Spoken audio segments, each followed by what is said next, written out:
may anghang ng konti.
So, hi guys! So, ito na yung finished product natin, yung adobong balut. So, ito siya guys.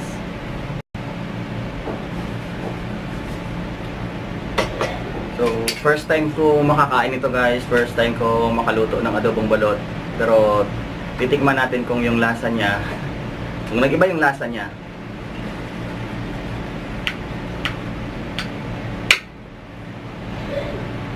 Oh my God! Okay. Ito yung dilaw.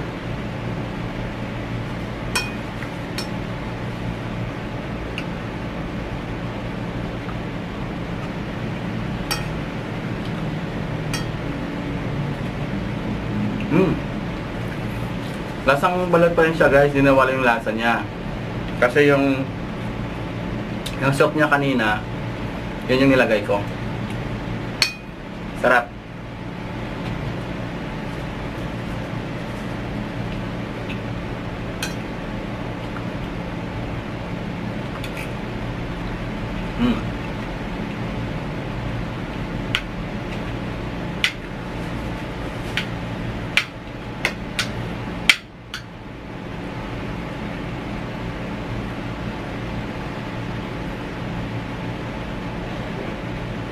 Tapos nilagyan ko siya ng sili para may contrast yung lasa niya guys. Medyo may anghang ng konti.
Masarap siya guys.